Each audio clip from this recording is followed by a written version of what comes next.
नमस्कार. माझा मला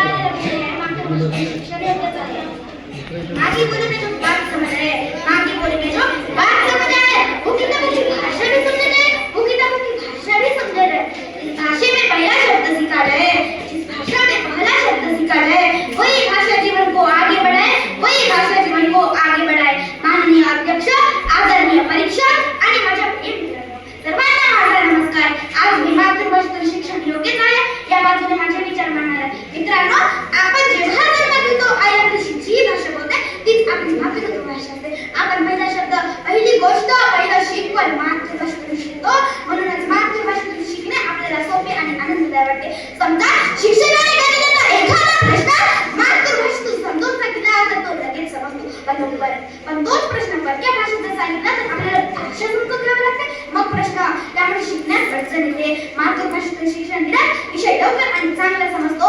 आपल्या मित्रांनो, आपल्या घरात आजी आजोबा आई वडील जे संस्कार देतात ते मातृभाषेतूनच देतात. त्यामुळे आपली भाषा आपल्याला संस्कार संस्कृती आणि परंपरा शिकवते.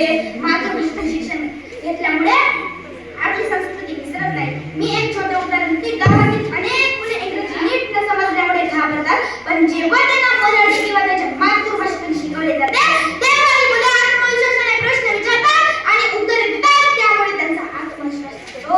मातृभाषेतून शिक्षण घेतल्यामुळे मुलं विचार करायला शिकते, प्रश्न विचारते आणि आपले मत मांडते. हे शिक्षण आयुष्यभर उपयोगी पडते. नंतर मोठे झाल्यावर इतर भाषा शिकणे सोपे जाते. विरोधी बाजू म्हणते इंग्रजी शिकणे महत्त्वाचे आहे. मी मान्य करतो, पण इंग्रजी शिकणे आणि इंग्रजीतूनच शिकणे यात फरक आहे. पाया मजबूत असेल तर कोणतीही भाषा शिकता येते आणि हा पाया मातृभाषेतूनच मजबूत होतो. आज मी माझे म्हणणे कोणत्याही कल्पनेवर नाही साक्षर करणार आहे, कारण इतिहास कधीच बदलत नाही. भारताच्या प्राचीन इतिहासाकडे पाहिलं तर तक्षशिला आणि नालंदा यासारखी महान विद्यापीठ परकीय भाषा नव्हे तर संस्कृत, थाली आणि प्राकृत या भाषांमधूनच ज्ञान देत होते.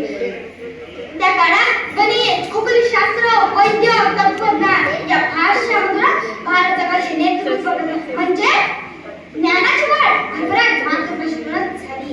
मध्ययुगीन भारतात छत्रपती शिवाजी महाराजांनी स्वराज्य उभारताना प्रशासन आणि न्यायव्यवहार मराठी भाषेतच झाले. सामान्य शेतकरी, सैनिक आणि व्यापारी राजकारणात शिकवले. जर मातृभाषा अयोग्य असली तर एवढे प्रभावी शिस्तबद्ध राजकारणात असते का?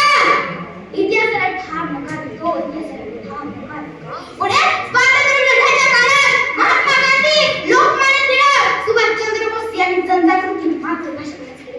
कारण त्यांना माहित होते जनतेच्या मनात